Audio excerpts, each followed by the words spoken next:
Thank you, Annette. That was beautiful. Hello, everyone. Welcome. My name is Scarlett Trippsmith, and this is the Humboldt Unitarian Universalist Fellowship here on our virtual Sunday. And I'd just like to start off by recognizing that we here at the Fellowship are on sacred Wiyot land. There were brilliant people here before our ancestors came and settled. And I'd just like to acknowledge that we are here as guests on this land. And I will be your technical liaison for today. So I would just like to remind you of a couple things. As you can see, you are muted, and it'll be like this throughout the service, but there will be time at the end in the coffee hour where you can chit chat. Please, if you feel comfortable, keep your video feeds on. We love to see all your beautiful faces in our congregation. And today, something a little special. We will have subtitles during the choir songs, so if you're on a computer and you want to go down to the bottom of your screen where it says CC or closed captions, click on the little up arrow and it will say show subtitles, and then you'll be able to see what I'm typing. One more thing. Thank you all for being here today. If it's your first time being here, we have a little ritual that we like to do. It's called our Joys, Sorrows, and Celebrations. And today they will be handled by Amy Day. So if you go in the chat and look up Amy Day, that's where you can send your joys, sorrows, and celebrations. Without further ado, I would like to get us started, and Bonnie McGregor will get us ready with our chalice lighting and aspiration. Thanks, Bonnie.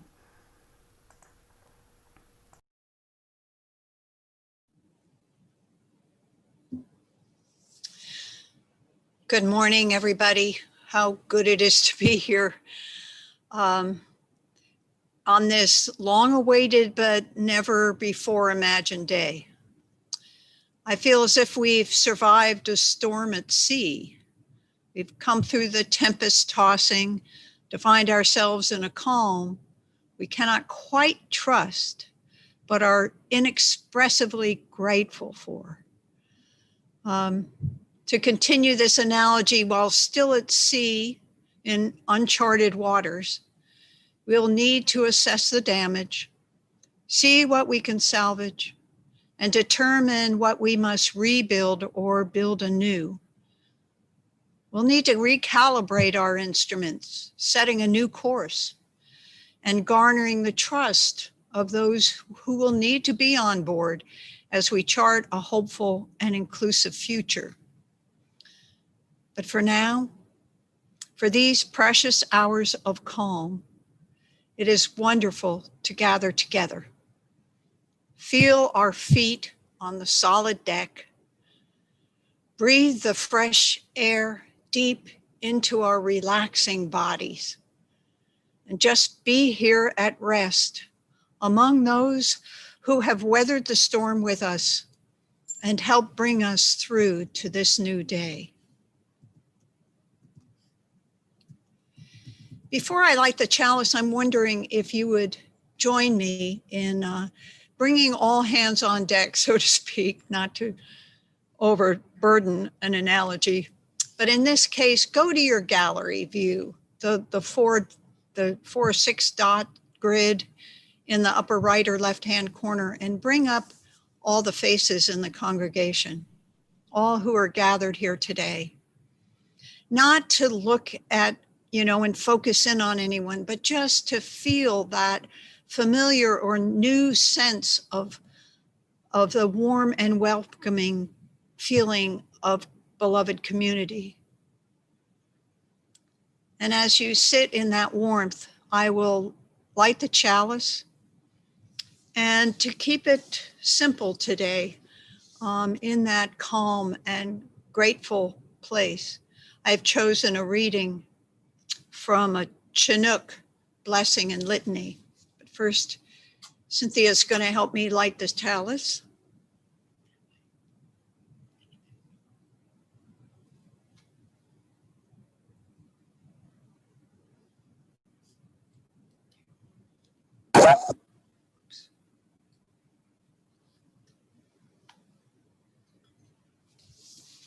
And now the reading.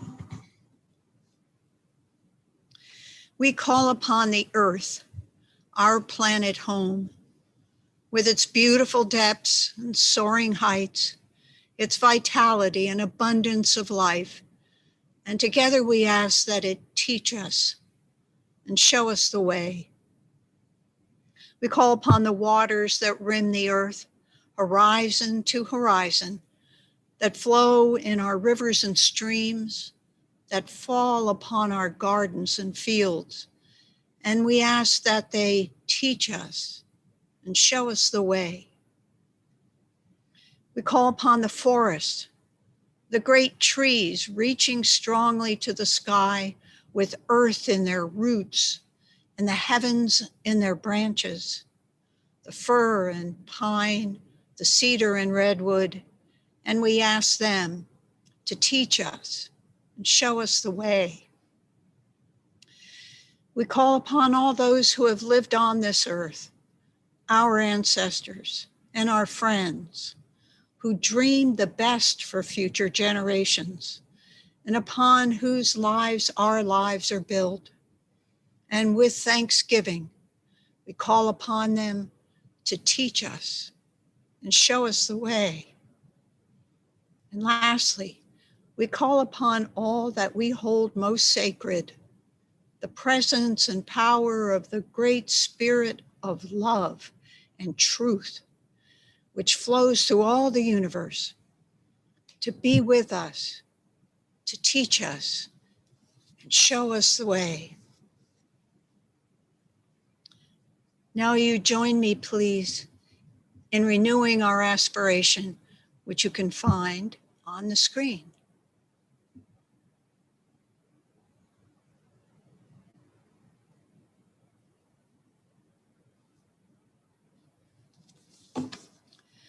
May love be the spirit of this fellowship.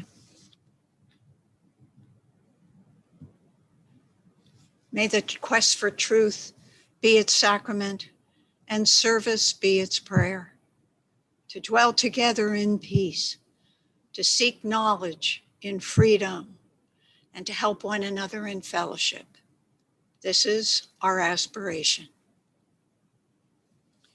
Now sit back and rest and let the choir sing their beautiful music as it washes over us and begins the healing. Thank you for being here.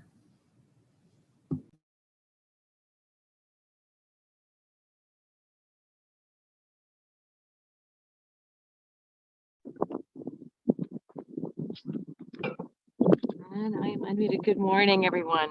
Can you hear me okay?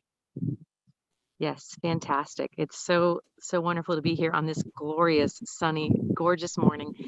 And I'm here with our Huff Choir and some special guests from the community, supported by our friends Tamaris Abrams running sound and Justin Ross playing piano.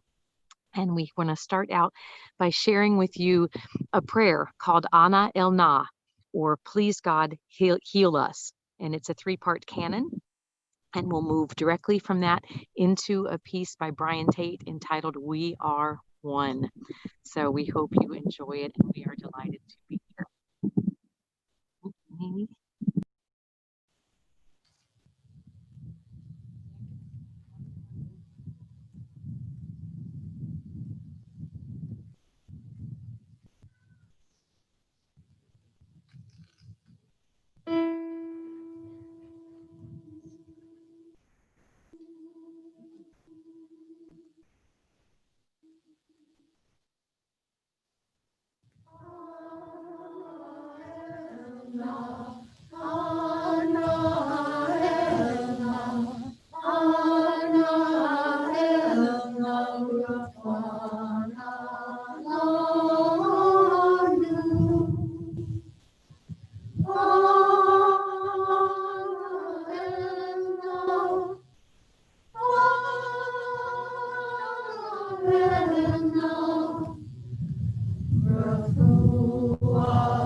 And we shall teach it to our children.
Thank you so much, choir and Elizabeth. We know what a labor of love it is to show up and mix sound and be in the wind and and wear the amazing singing mask. So thank you so much. It really does seem like a willful act of joy and resilience to see you there today. So thank you. Thank you so much.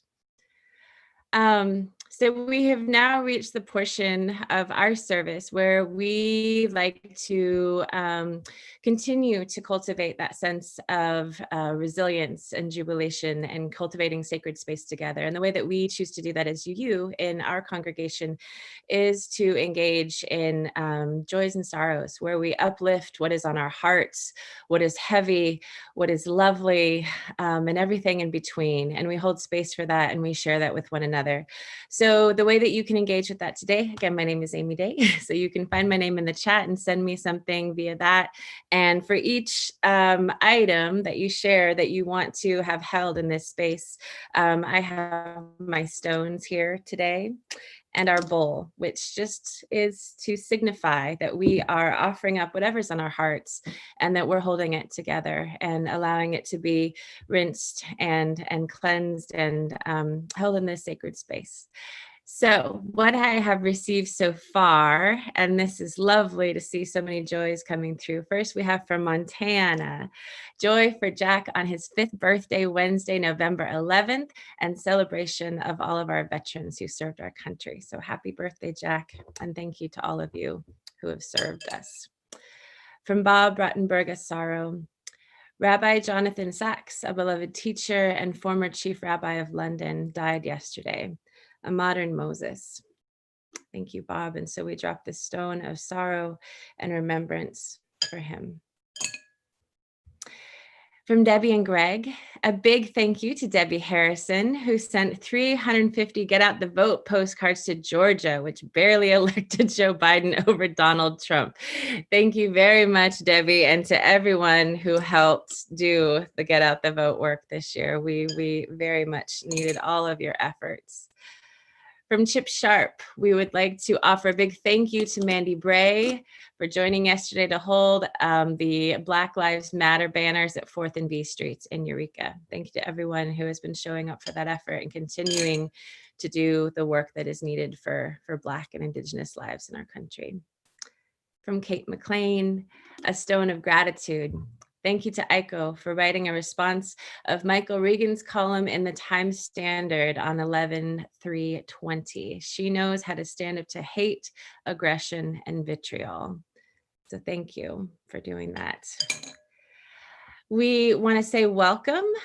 We have someone who is joining us for the first time today. I don't see a name, unfortunately, but we just want to welcome you to our midst. And so we'll just put a stone of welcome to anyone who is joining us for the first time. Thank you for finding us and welcoming us into your home today. We want to send out from Susan and Scott Allen our joy that their grandson Noah is 1 month old today. Parents and baby are doing well. We drop this stone in gratitude and joy of that. Thank you. From Colleen, Ruth, absolutely delighted to hear the beautiful voices of our beloved choir. Hugs and love to you. Absolutely. From Joe and Bertie, they're ready to dance also from hearing the choir. So a lot of joy, a lot of jubilation. I think a lot of it has to do with music. So thank you again, choir. From Barbara Clark, salutations to everyone who works so hard on the election, and to all of us skilled listening to everything we need to hear from the other side, making friends, not enemies. Thank you. From Bonnie McGregor, love and healing to Tom Lewis, who is going to be here with us today as part of this service, but is recuperating from heart arrhythmia at St. Joe's. Thank you, Bonnie, and thank you to everyone at St. Joe's who's helping to look after dear Tom. And from Sina, happy birthday to John Schaefer last Monday. Another stone of celebration. And then finally, we wish to just drop a final stone into the water here, into the pool, just in acknowledgement of all that we're carrying, all the joys, all the sorrows, everything in between that remains on our hearts, but remains unspoken. So we drop this as well. And so now I invite you to enter into just a moment of contemplation and breath and just collective silence. So let this be a moment just to hold in your heart everything, the whole, the light, the dark, again, everything in between. Let this be a way to just be with what is, so that we may continue to cultivate the skills and the resilience necessary to navigate this time together. So I invite you just to drop into contemplation and receive the gifts of silence with me.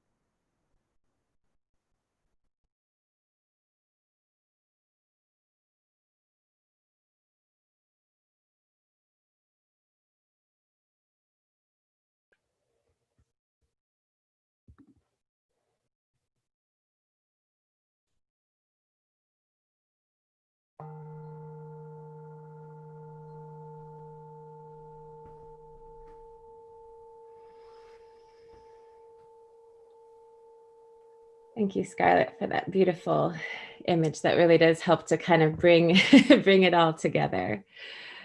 So now we take a moment just to so we shift into the offertory portion of our time together. This is a moment just as we reflect upon what is valuable to us in this moment. What do we want to stand up for? What do we want to lift our voices and our collective support toward at this time? And so this is a moment where we ask you to reflect upon the values that you want to see continuing to be put forth, the work that you want to see put forth into the world. And if Huff is doing the work, right, that you want to see put forth in the world, we ask that you take this moment just to reflect upon that and offer what you can to continue the work of this ministry at this time. Again, we thank you for being here, and we thank you for all that each and every one of you do to continue to further this effort of creating and extending the work of beloved community in our world. So thank you for being here. Annette?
So I have a feeling I'm supposed to be the one speaking at this point. Yep.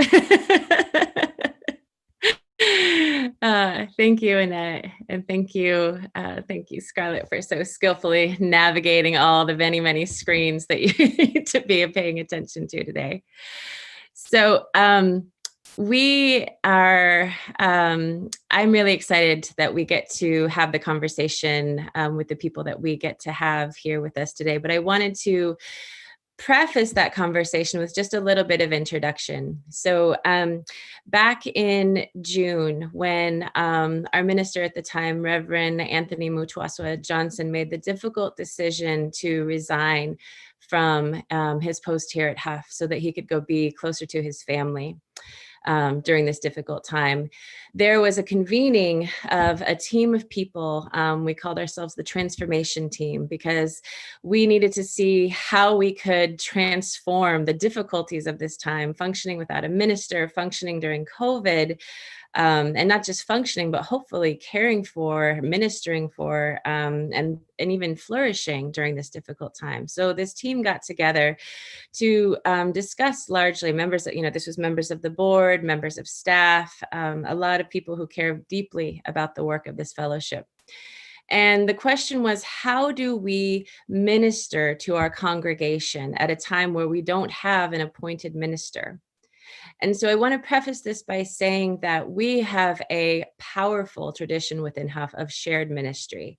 And so I want to acknowledge all the ministry that does happen outside of a appointed minister, right? It's all the people who show up to committee meetings and board meetings, who tend our building and grounds, who sing and make music for us, the people who write cards and deliver meals and make phone calls, the people who oversee our finances and help us to make judicious choices there, and the people who stand on the corner and stand for Black and Indigenous lives and who are doing important service work within our community. All of this is the work of ministry. And I want to just uplift that because the work of ministry continues to happen even without an appointed figurehead. However, there was this piece that we needed to tend to, this piece of pastoral care.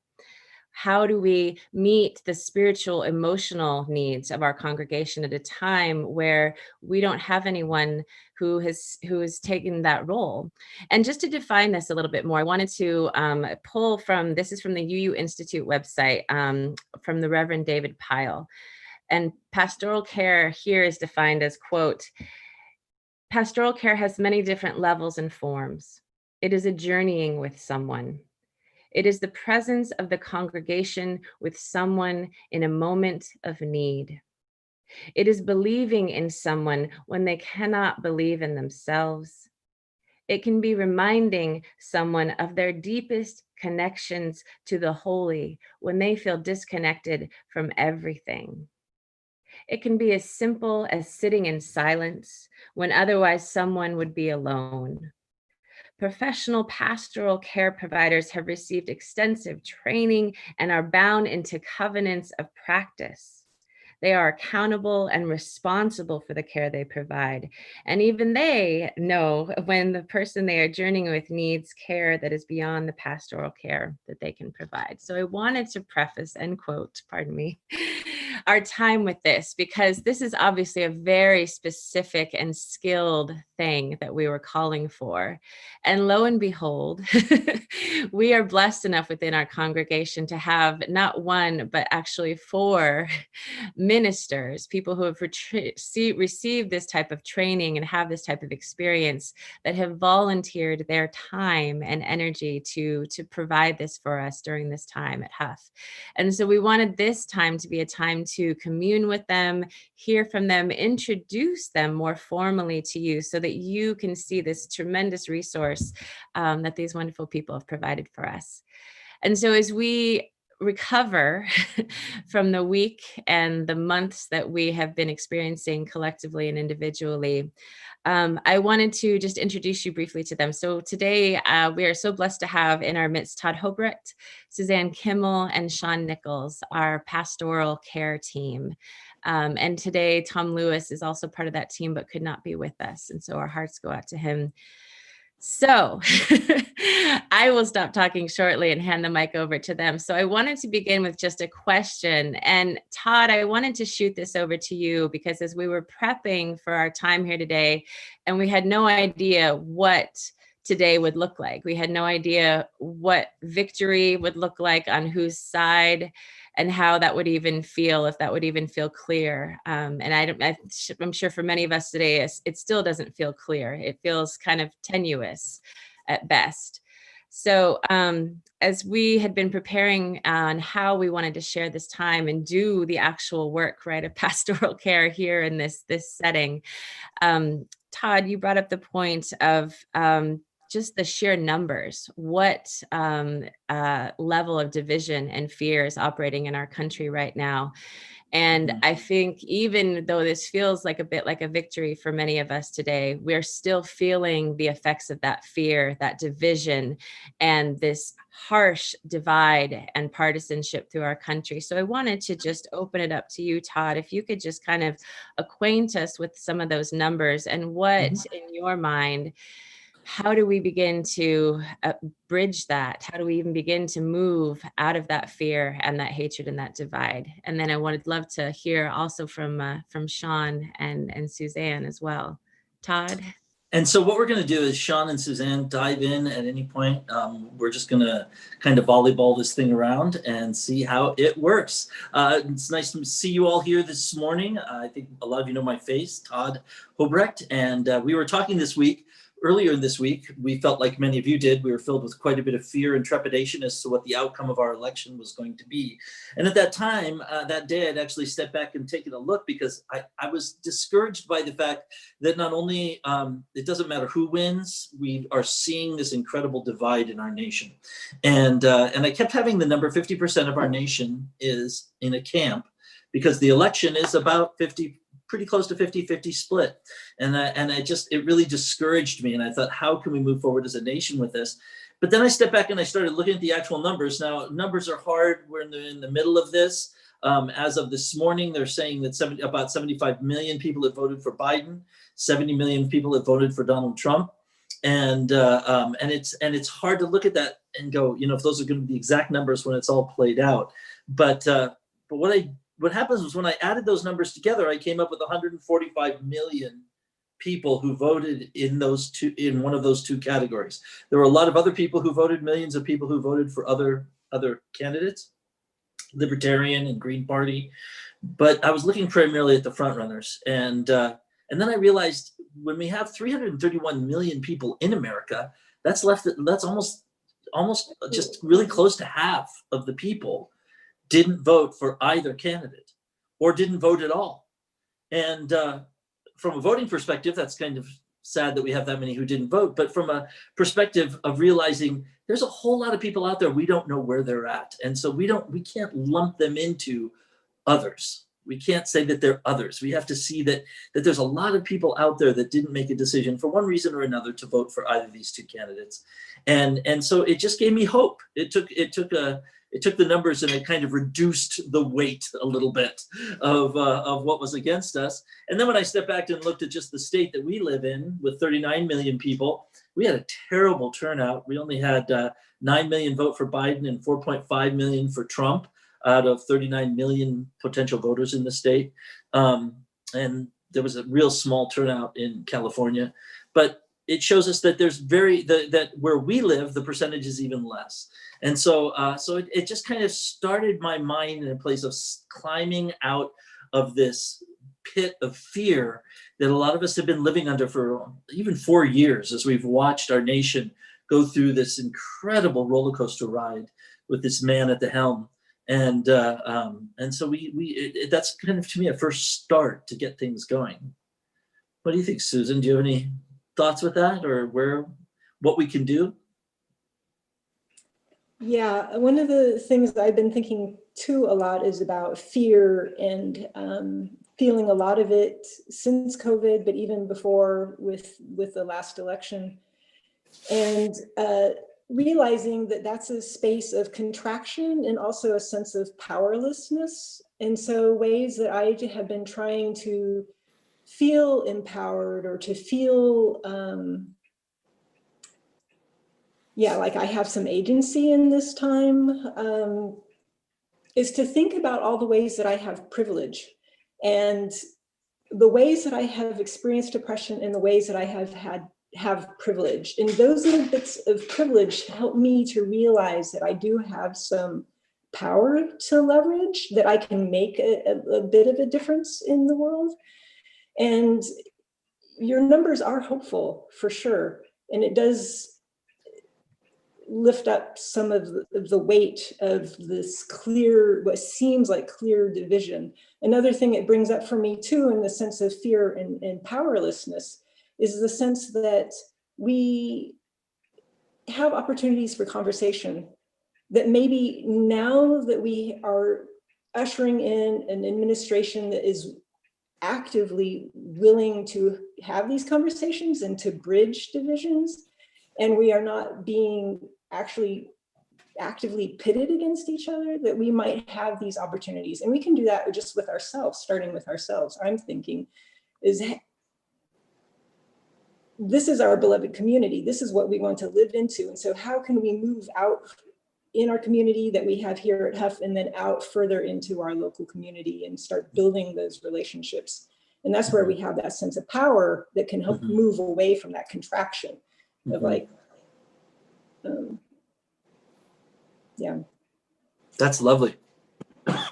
Thank you. So I got the opportunity to hear a secondhand account the other day of some micro pastoral care that Shawn gave in very real time. And Shawn, I wondered if you could just talk a little bit about what are some of the tips that you offer to people who are in crisis when they're coming very much in a state of fear, in a state of overwhelm? What are some of the things that you offer to that person in that moment to help them shift out of that state? Presence, listening, being there, paying attention to what is said and responding enough so that they know they're not alone. Being aware of the strengths. Quite often when somebody's in crisis, they're very much aware of their weakness, but most times their strengths are overflowing and can be seen and need to be stroked and protected and celebrated. Part of what a crisis, relieving a crisis is being able to assess what's going on, know what's going on. For the pastor, that may well mean that you're listening to hear what they can give you. For the person that's being counseled, it's often hearing themselves and being able to recognize the strengths that they have and the resources that they have beyond themselves. Thank you. You know, it's interesting as you're saying that, I'm thinking of my own inability, because when you look at the numbers, when Todd reflects on those numbers, that kind of basically a 50-50 split in our country, I think for a lot of us, that reflects very personally in some of our friendships, our families, our neighborhoods. And we feel very acutely that division.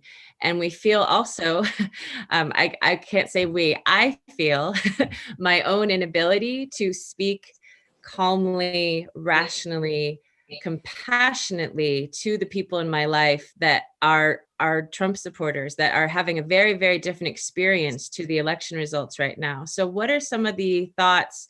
How do we begin to come into presence, come into calm when we find ourselves in those conflicts? I want to open that up to all of you. Just how do we begin to, because I have a very hard time staying calm when I'm talking to someone who sees the world and whose values seem to be so completely opposed to mine. So I'm just wondering what advice, how do we begin to calm ourselves so that we can relate compassionately to that other perceived other?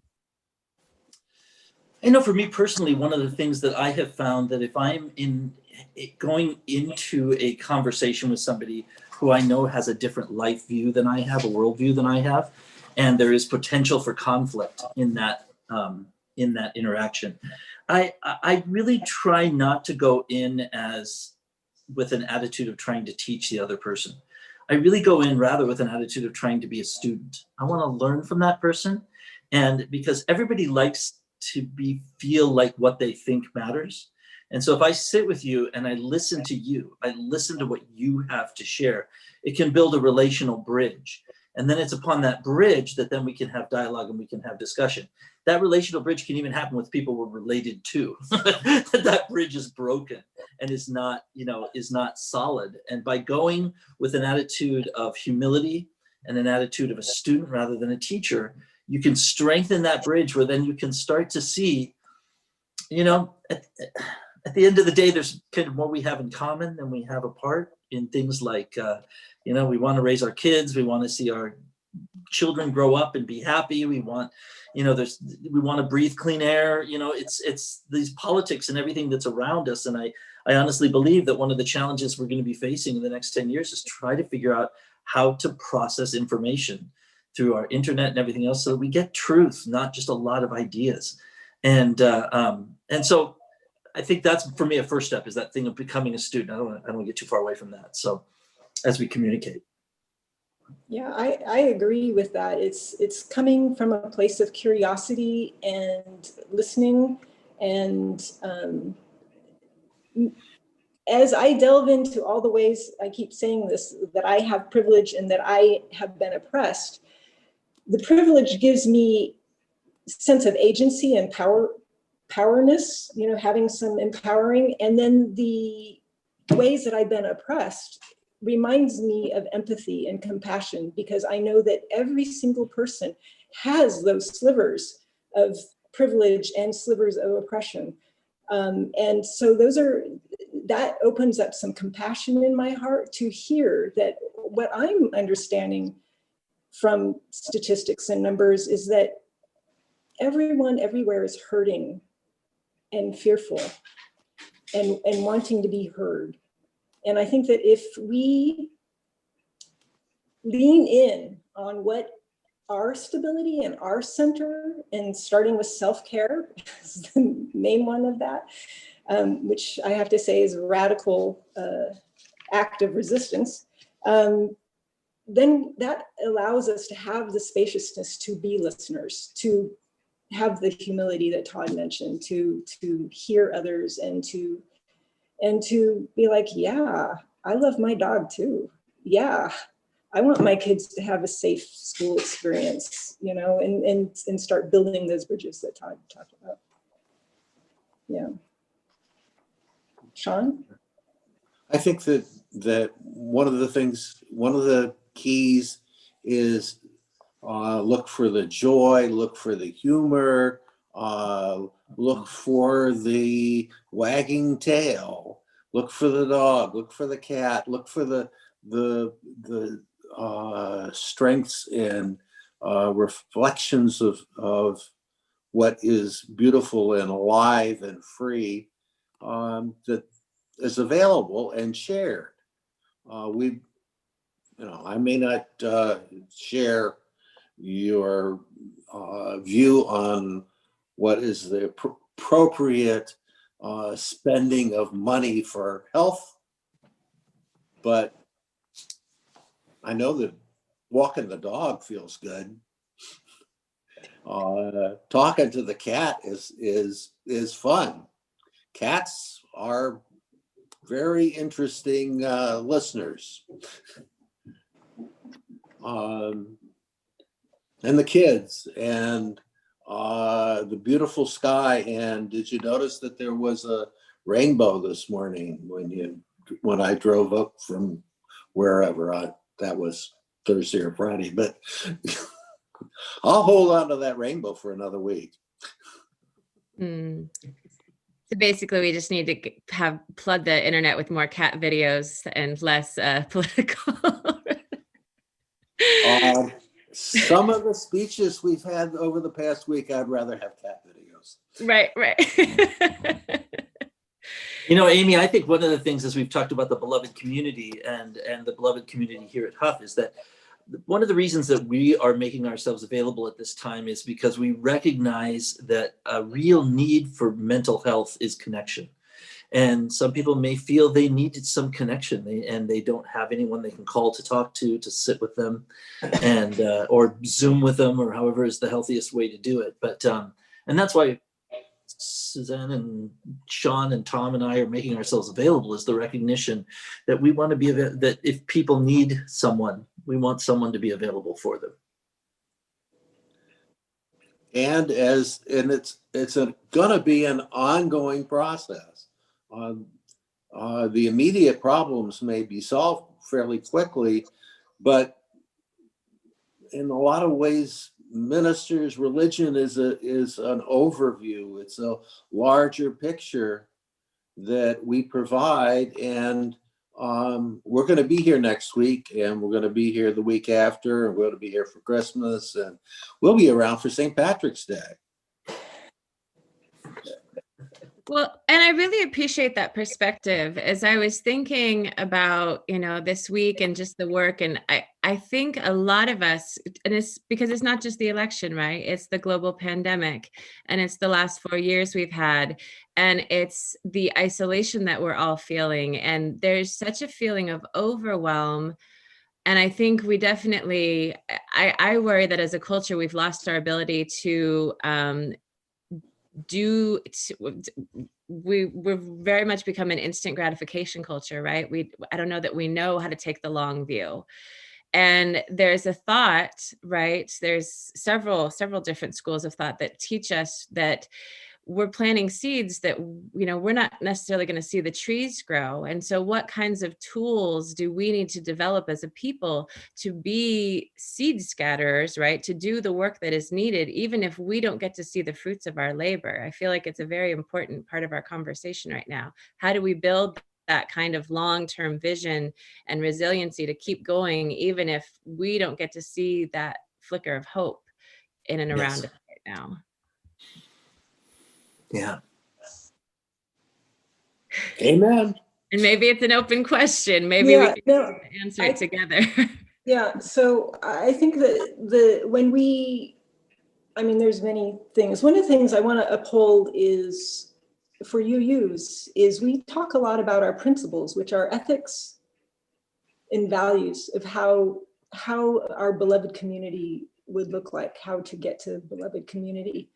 But we also have our sources, which I think of as resources, especially in these times of confusion and hardness. The sources are a real asset for us to help ground us in a foundation of our ancestors' work, whether it's through, it's everything from a direct experience, transcendent experience in a mystical fashion, to the words and deeds of previous prophetic of people, and nature-based teachings. So we have nature, we have our Jewish and Christian teachings that we lean on, the wisdom of world religions. These are all our sources that help us when we are struggling now to reflect on and remember for wisdom, for spiritual connection, and also it's our ancestors, all that they have suffered, and what kept them going. How did they put one foot in front of the other? How did they continue to plant seeds that enabled us to get to where we are here now, so that we can do the same for our grandkids and great-grandkids and great-grandkids? So that's one thing that I want to really lift up, that I know that as UUs, we don't tend to talk about them too much. And then the other thing that I want to mention is that if we move our, when we switch our hope from outcome to the actual value of doing what is right, then that also can give us the resilience to keep moving forward. Because we know what we are doing is right. What we know when we follow our principles and promote them in the world and in our congregations, that we are doing what's going to help make the world a better place, help make a beloved community. And we don't know what that's going to look like. And it's sort of like as an individual, I have my ideas and preferences, and I meet somebody else like Amy who has her ideas and preferences. But when we sit down and have a conversation and listen to each other, then a whole nother thing is created that we could not have ever imagined. That is how beloved community will be formed. And so those are the things that I touch on for resilience and for moving forward. Todd, Shawn, Amy. As a little bit of a different tack on this, one thing I wanted to share about the fear and that we've been experiencing, Amy, from my own perspective, I really believe that when we cry out to the universe and we in prayer or request, we sometimes see those things answered. And sometimes they're not answered in the way we would expect them to be. But it was very interesting that for the last year, at least, we have been wrestling at Huff, and specifically at Huff. A lot of people in the world are wrestling with the same thing, with white supremacy. And we've been wrestling with this issue of what does it mean to have white privilege? What does it mean? And recognizing that we cannot experience what our people, brothers and sisters of color, have had to live with day after day after day. And David Chappelle was the comedian on Saturday Night Live on Saturday. If you haven't seen it, I would encourage you could go watch his video. It's very funny on YouTube. And it was this last Saturday. And he was talking about the fear and the anxiety that white people are feeling through this election. And he went, I have felt that my whole life as a Black man. And I went, have our prayers been answered? That we've been asking to feel what they feel, and now we're feeling it. And we should sit in meditation with that and not let it just wash away. We are fearful because we're uncomfortable. We're fearful because we go outside and we don't know if that person in that truck might pull a gun on us, or that they might run us over, or just sit for a moment in that fear and realize that our brothers and sisters of Indigenous and color have lived with that their whole lives. And we can be in solidarity with them in our fear and allow that to change our hearts so that we can go out and make a difference in the world. Amen. Yeah, Todd, thank you for sharing that. It has definitely been pressed upon me, and just the things that have been coming across my social media feeds and stuff that, it's Black, Indigenous people of color, right, who have been systematically oppressed throughout the history of this country, that came out in mass numbers to support and fortify this democracy, even though we don't have a great history of showing up for them. So thank you. This fear, this feeling of deep discomfort might in fact just be a gift that is we need to be experiencing right now in order to do the work that is needed. Mm-hmm. I want to talk a little bit about, because we didn't know what we would be, the reality of what we would be stepping into and talking with about today, and we may have been feeling, there is a sense that victory is at hand, right? There's a sense of tentative joy, maybe, right, that this is going to work out possibly in our favor. But I want to talk about, and we also knew that it could have felt very, very differently. There could be a deep sense of foreboding, right? There could be a deep sense of resignation and despair, which is what a lot of other people are feeling who voted differently than we did. And so I want to just talk a little bit about how we turn this win. It's just interesting how we use those words, right? Victory and, us against them. And it's these very war-like ways of speaking about our work as a democracy. how do we do this in a way that invites the other to, so it feels like a celebration, a victory for all, that we can begin to rebuild collectively, and it doesn't just feel like a victory for those who voted blue. I saw someone who wanted it was in the Humboldt Against Racism group, and someone said, let's get a big, we won train going down through McKinleyville, similar to the Trump trains we saw. And I was like, I suspect that is not going to have the intent.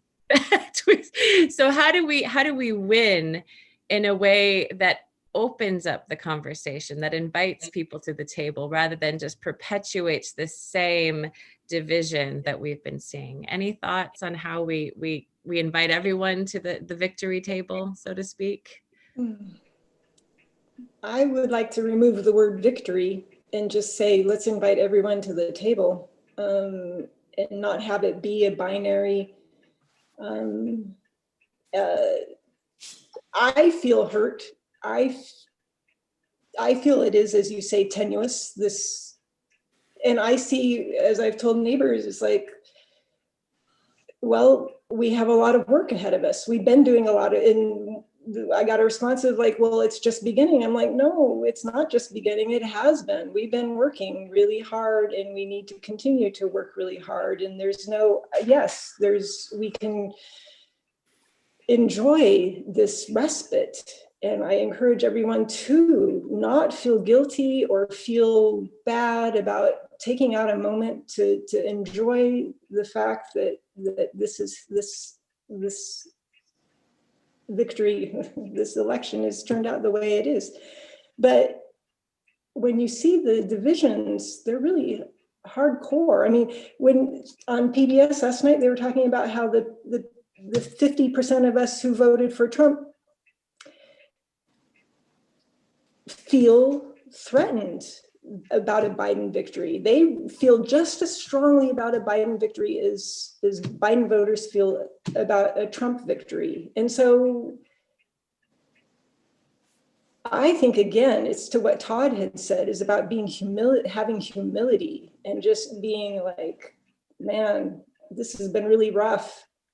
How are you doing? How are you holding up? Kind of thing, and really get away from that binary language. Is where I would start. Shawn, Todd. Well, I think that we will have reality showing us the way fairly quickly. I don't think that Mitch McConnell sees it as a loss. Mitch McConnell is the one who's won. I think that we're going to have to roll up our sleeves and work our way through. We haven't finished with COVID. We have not finished with health.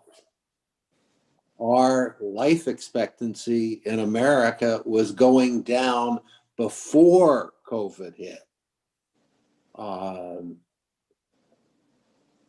Most of our health for women was focused on birth control. And it was not an okay thing to become pregnant in a place where the insurance for obstetrics is going through the roof. We have a lot of things to pull together and to think through and to make happen.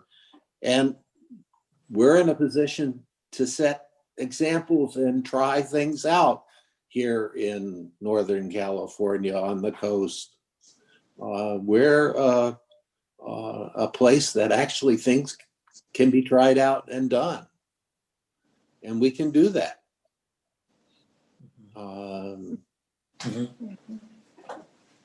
We have things to do and places to go and people to see. Yeah.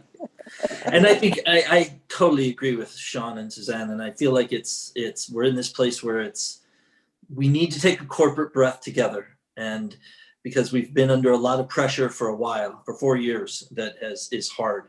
And that the first step is not to build bridges, it's just to breathe and find that self-care that Suzanne was talking about. Allow yourself to find that healing. And then we have to go forward with all man, Black Lives Matter is still an issue. Our world is about to explode if we don't do something about the climate. So we have many of the things that we were dealing with 2 years ago and 6 years ago, we still have to fight those fights and fight them even harder. And Joe Biden will not solve it for us. He is not the answer. And he is a better answer than what we had, but he's not the answer. And we have got to fight hard and keep fighting. So take a breath, rest, put down your sword, breathe a little bit, stretch in the sun, and then get back up and pick up that sword again and go out to see our world change, see our world change for the better. I want to just pause. I know there's, you all have so much beautiful collective healing and wisdom and presence to bring to us. And I know that we would happily bask in it for some time to come. And I want to just say that we will have that opportunity in the coffee hour if people want to stick around and chat a little bit more.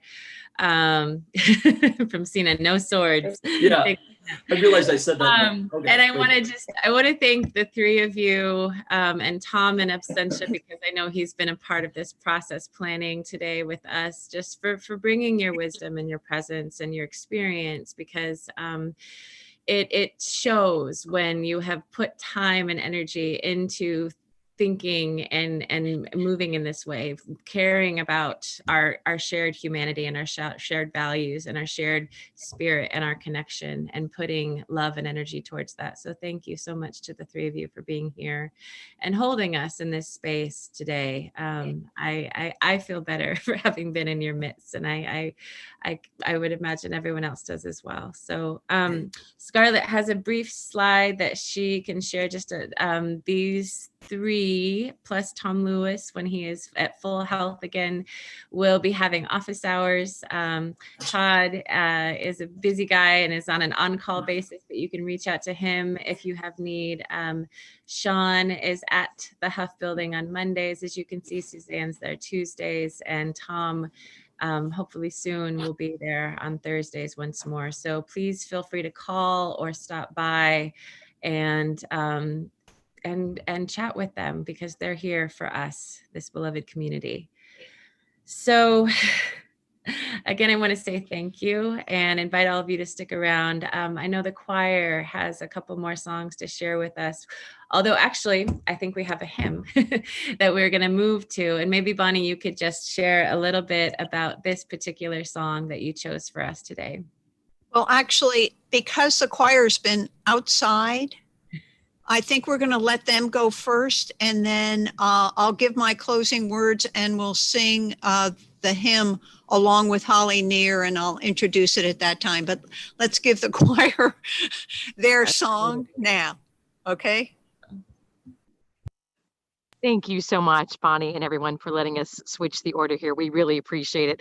We've loved being here. It's gorgeous outside, but it is windy and cold. So the choir's been here since 9:45.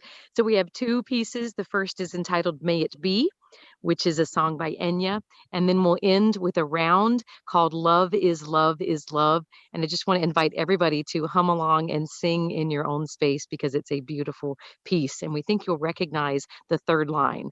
So, all right, I'm going to mute this one and keep the video on, and we'll get.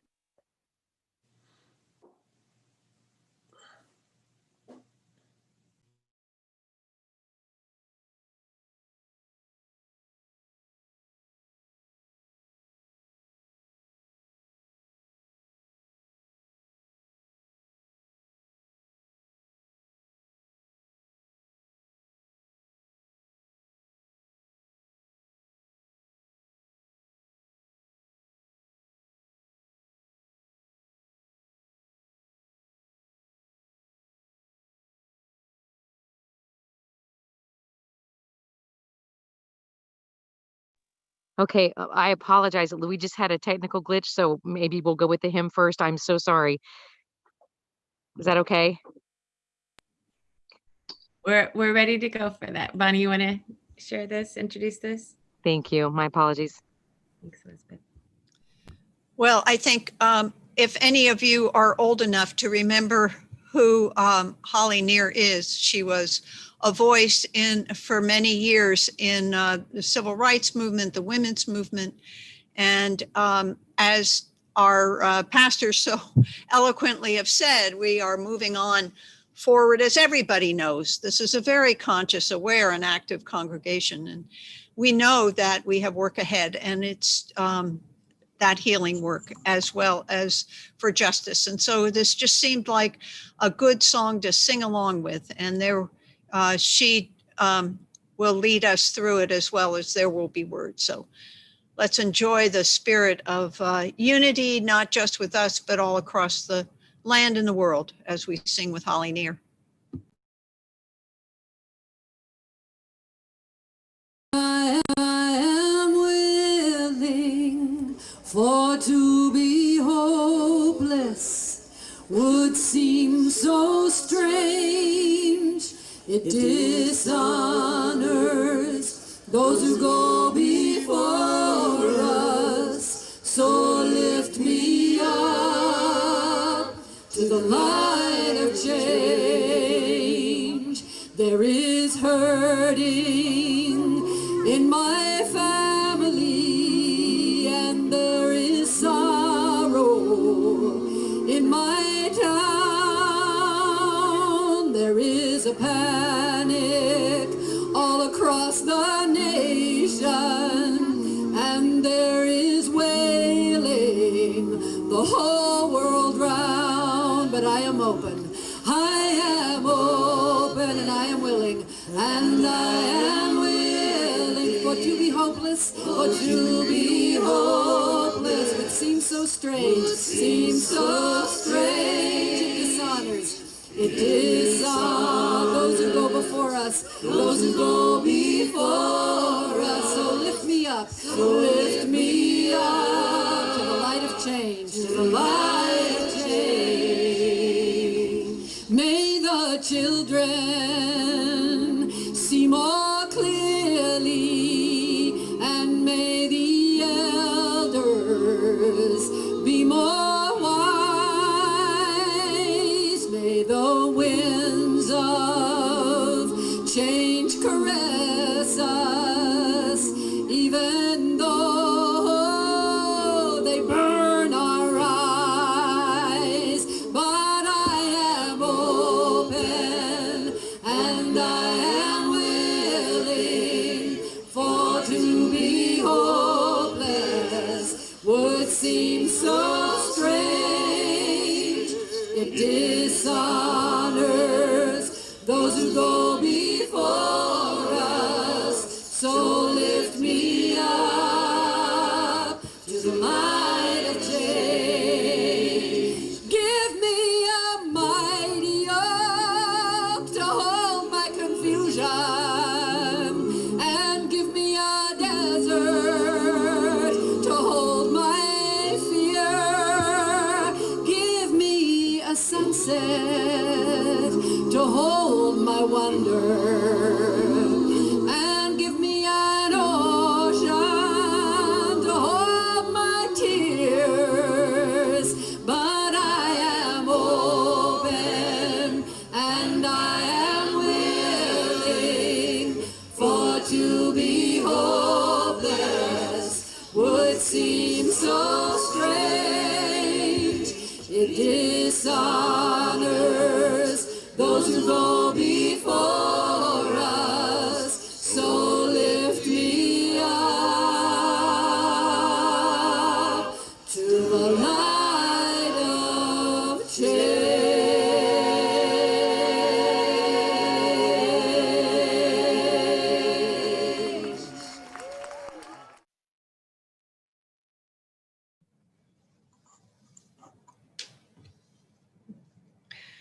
So I have a brief reading before the choir sings, and then the choir will be our final music before I blow out the chalice, okay? This is from Harry Meserve. From arrogance, pompousness, and from thinking ourselves more important than we are, may some saving sense of humor liberate us. for allowing ourselves to ridicule the faith or beliefs of others, may we be forgiven. From making war and calling it peace, special privilege and calling it justice, indifference and calling it tolerance, pollution and calling it progress, may we be cured. For telling ourselves and others that evil is inevitable while good is impossible, may we stand corrected. O source of our mixed up, tragic, aspiring, doubting, and insurgent lives, help us to be as good as in our hearts we have always wanted to be. Amen.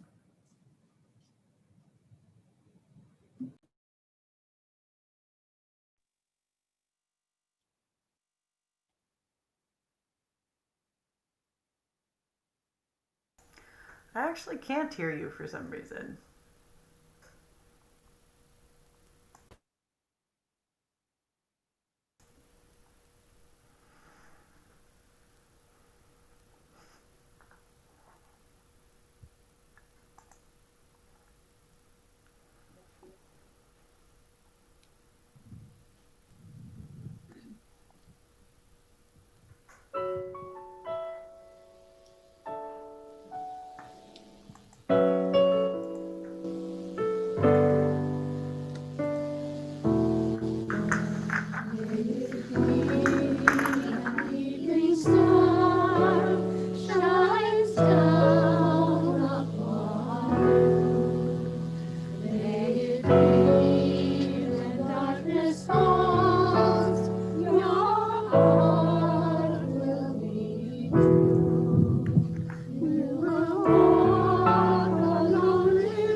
Love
On that beautiful note, I will extinguish the chalice and send all that love into your hearts as we go forward from this day.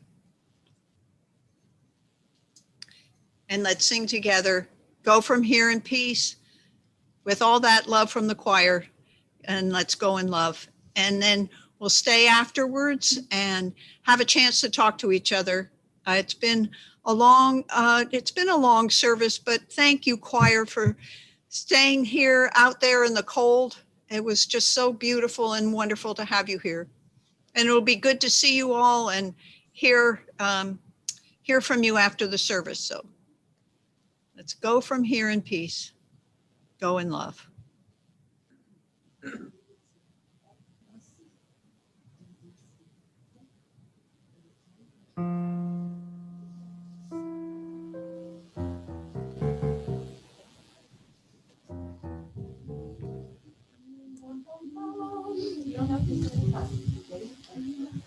From here, peace, go in love.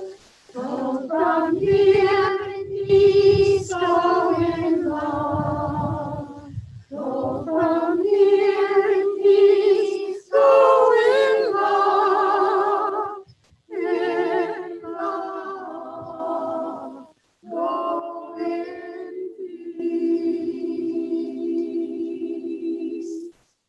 Shalom, assalamu alaikum. Blessed be Hashem. Aho.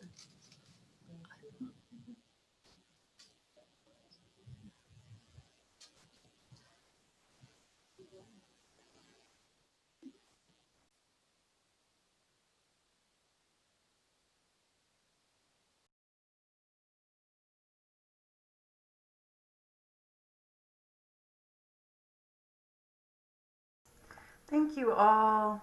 You can now all unmute yourselves, or you have the power to.